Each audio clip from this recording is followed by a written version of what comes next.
అందరికీ నమస్తే అండి.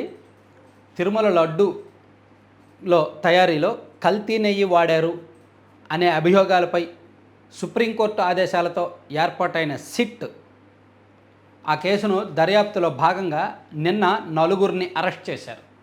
ఆ నలుగురిలో ఏఆర్ డైరీ డైరెక్టర్గా ఉన్న రాజు రాజశేఖరన్ ఆయన, అలాగే వైష్ణవి డైరీస్ ప్రతినిధులు పోమిల్ జైన్, విపిన్ జైన్ అండ్ అపూర్వ చావ్డా అనే ఈ నలుగురిని కూడా అరెస్ట్ చేశారు. అయితే దీనిలో ఒక కీలకమైన ప్రశ్న ఉంది. వీళ్ళ నలుగురు కూడా A2, A3, A4, A5గా ఉన్నారు. మరి A1 ఎవరు? అది అధికారులు సిట్ తేల్చాల్సి ఉంది. ఆ పెద్ద తలకాయ ఎవరో ఉన్నారు. టీటీడీలోనే అప్పట్లో పనిచేసిన ఒక పెద్ద తలకాయ A1గా ఉండబోతున్నారు ఈ కేసులో. సరే, అది ఎవరు అనేది మళ్ళీ చూద్దాం. అయితే ఈ నలుగురి అరెస్టుకు దారితీసిన పరిస్థితులు ఏమిటి? అసలు ఈ తిరుమల లడ్డూ తయారీలో ఈ నెయ్యి కుంభకోణంలో, కల్తీ నెయ్యి కుంభకోణంలో జరిగిన వ్యవహారం ఏమిటనేది మనం చూస్తే, నిజానికి బయట మార్కెట్లో నెయ్యి తక్కువలో తక్కువ 500 రూపాయలు, కాస్త మంచి క్వాలిటీ కావాలి అంటే 700 రూపాయలు పైగానే ఉంటుంది కదా.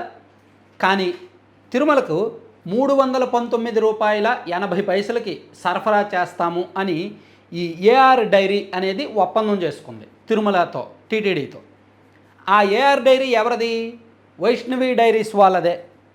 వైష్ణవి డైరీకి అంత కెపాసిటీ లేదని, ఆ టెండర్లో పాల్గొనడానికి తగిన అర్హత లేదని, దానికి సంబంధించిన టర్నోవర్ లేదని ఈ వైష్ణవి డైరీస్ వాళ్ళే, అదే ప్రతినిధులు, అదే వ్యక్తులు ఏఆర్ డైరీస్ అనేది సృష్టించి, ఏఆర్ డైరీ అనేది పెట్టి, దానిలో అవన్నీ ఉన్నట్టుగా సృష్టించి, అది అన్ని రకాలుగా కూడా ఈ అర్హత సాధిస్తుంది అంటే ఈ టీటీడీ నుంచి నెయ్యి సరఫరాకు అర్హత పొందినట్టుగా చూపించి, టీటీడీ వాళ్ళని మభ్యపెట్టో, మాయ చేసో, లంచాలు ఇచ్చో ఏదో ఒకటి చేసి కాంట్రాక్ట్ దక్కించుకున్నారు. కానీ ఇక్కడ వాస్తవం ఏంటి? ఏఆర్ డైరీకి అంత కెపాసిటీ లేదు, వైష్ణవి డైరీకి అంత నెయ్యి తయారు చేసే కెపాసిటీ లేదు. సో వీళ్ళు ఏం చేశారు? తిరుమలకు 2300 కిలోమీటర్ల దూరంలో ఉన్న బోలేబాబా డైరీతో ఒప్పందం చేసుకున్నారు నెయ్యి సరఫరాకి. బోలేబాబా నుంచి నెయ్యి కేజీ 355 రూపాయలకు కొని తిరుమలకు 319 రూపాయలకి సరఫరా చేసినట్లుగా సిట్ అధికారులు గుర్తించారు. ఇక్కడ చూడండి, ఈ ట్రయాంగిల్ ఒకసారి మీరు చూస్తే, వైష్ణవి వాళ్ళకి ఆ కెపాసిటీ లేదని ఏఆర్ డైరీని సృష్టించారు. ఏఆర్ డైరీ అనే పేరుతో టీటీడీతో లావాదేవీలు జరుపుతున్నప్పటికీ నిజంగా వైష్ణవి డైరీస్ వాళ్ళు ఆ నెయ్యి సప్లై కోసం బోలేబాబా డైరీతో ఒప్పందం చేసుకున్నారు. ఆ బోలేబాబా నుంచి వీళ్ళకి నెయ్యి వచ్చేది 355 రూపాయలకి, వీళ్ళు టీటీడీకి సప్లై చేసేది 319 రూపాయలకి. ఇవన్నీ కూడా క్వశ్చన్ మార్కులే, ఇవన్నీ కూడా అనుమానాస్పద అంశాలే. ఈ అంశాలనే సిట్ అధికారులు ఆ డైరీ ప్రతినిధులను ప్రశ్నిస్తే ఎవరూ సమాధానం చెప్పలేదు, మాకు తెలియదు, మౌనంగానే ఉన్నారు. దాంతో వీళ్ళతో తప్పు ఉంది అని చెప్పి వాళ్ళని అరెస్ట్ చేశారనమాట. ఎంత గమ్మత్తుగా, ఎంత విడ్డూరంగా ఉందండి వినడానికి. 355 రూపాయలకి బోలేబాబా డైరీ. బోలేబాబా డైరీ అంటే ఆ ప్రాంతంలో కొంచెం ఫేమస్. వాళ్ళు ఈ పనికిమాలిన నెయ్యి, కల్తీ నెయ్యి తయారు చేయడంలో వాళ్ళు బాగా ఫేమస్ అనమాట. ఆ ప్రాంతంలో వాళ్ళకి మనోభావాలు, తిరుమల భక్తుల మనోభావాలు వాళ్ళకేం తెలుస్తాయి?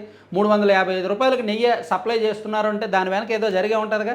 పైగా ఈ బోలేబాబాకు కూడా అంత నెయ్యి ఉత్పత్తి చేసే సామర్థ్యం లేదు, తిరుమలకు కావాల్సినంత కెపాసిటీ ఇచ్చే సామర్థ్యం లేదు. లేకపోయినప్పటికీ వాళ్ళతో ఒప్పందం జరిగిపోయింది.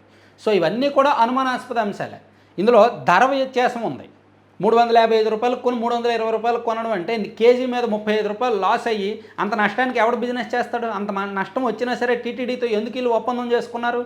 అది సస్పెక్ట్, అనుమానించాల్సిన అంశం. దానికి వాళ్ళు సమాధానం చెప్పలేదు, పక్కన పెట్టారు. మరి నీ దగ్గర ఆ సప్లై చేసే కెపాసిటీ లేనప్పటికీ నువ్వు వేరే డైరీని సృష్టించి దాని ద్వారా ఎందుకు ఒప్పందం చేసుకున్నావు? అసలు ఈ కాంట్రాక్ట్లో ఉన్న మతలబు ఏంటి? దానికి సమాధానం లేదు. దాంతో అదుపులోకి తీసుకున్నారు.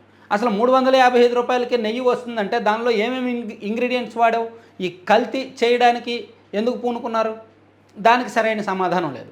ఇవన్నీ పట్టుకుని ఓవరాల్గా ఈ కాంట్రాక్ట్లో, ఈ సరఫరా వ్యవహారంలో తప్పు జరిగింది అని అధికారులు ప్రాథమికంగా నిర్ధారించుకొని వాళ్ళ నలుగురిని అరెస్ట్ చేశారు. కానీ ఇంకా కొన్ని పెద్ద పెద్ద వికెట్లు ఉన్నాయి, పెద్ద పెద్ద తలకాయలు ఉన్నాయి అరెస్ట్ చేయడానికి సంబంధించి. టీటీడీలో ఒక ఉన్నతాధికారిని కూడా ఈ కేసులో A1గా అరెస్ట్ చేస్తారు. ఆ తర్వాత మరి ఇంకొంతమంది ప్రతినిధుల్ని, ఈ 3 డైరీలకు సంబంధించిన ప్రతినిధులు కూడా ఈ కేసులో అరెస్ట్ చేసే అవకాశం అయితే ఉంది. అయితే ఇక్కడ ఖచ్చితంగా మనం అనుమానించాల్సిన అంశం, కల్తీ నెయ్యి కల్తీ చేశారు, వాడుతున్నారని ఉంది. కానీ ఇక్కడ మనం ఆరా తీయాల్సిన పాయింట్, జంతువుల కొవ్వు కలిపారా లేదా? ఆవు కొవ్వు, పంది కొవ్వు ఇవే కదా అప్పుడు కలిపారని ఎన్డీడీబీ నుంచి వచ్చిన రిపోర్టు జూలై 17, 2024న. అదే కదా సీఎం చంద్రబాబు నాయుడు గారు బయట పెట్టిన అంశం సెప్టెంబర్ 25వ తేదీన. మరి ఈ కల్తీలో వృధా పదార్థాలు ఏం వాడారు, ఏం వాడి కల్తీ చేశారు, ఏం వాడి కల్తీ చేస్తే అది అంత చీప్గా వాళ్ళకు వచ్చింది, అంత తక్కువ ధరకు వాళ్ళకు వచ్చింది? ఇక్కడ టీటీడీ అధికారులను కూడా ప్రశ్నించాలి. ఏమయ్యా, బయట 600 రూపాయలు తిరుమల దగ్గర బోల్ డబ్బులు ఉన్నాయి కదా, స్వామివారికి కానుకల రూపంలో కోట్లు వస్తాయి కదా, మరి నువ్వు 319 రూపాయలకి 319 రూపాయలకి ఎందుకు టెండర్ ఇచ్చావు? ఇంకా ఎక్కువకి ఇవ్వచ్చు కదా, ఇస్తే క్వాలిటీ ఇదే వస్తుంది కదా అని అడగాలి. సో ఇక్కడ తిరుమల అధికారులని, గత అధికారులను కూడా ప్రశ్నించాలి, గత పాలకవర్గాన్ని ప్రశ్నించాలి. సో ఇప్పటికీ స్టిల్ ఈ నలుగురు అరెస్ట్ జరిగినప్పటికీ ఇంకా ఇందులో సమాధానం రాని అంశాలు చాలానే ఉన్నాయన్నమాట. సో మరి వీటన్నింటికీ ఈ సిట్ ఎంత త్వరగా కేసు విచారణ ముగిస్తుంది, ఎప్పటికి సమాధానాలు దొరుకుతాయి, సుప్రీంకోర్టు ఎటువంటి జడ్జిమెంట్ ఇస్తుంది అనేది కీలకమే. సో చూద్దాం ఏం జరుగుద్ది అనేది. Thank you.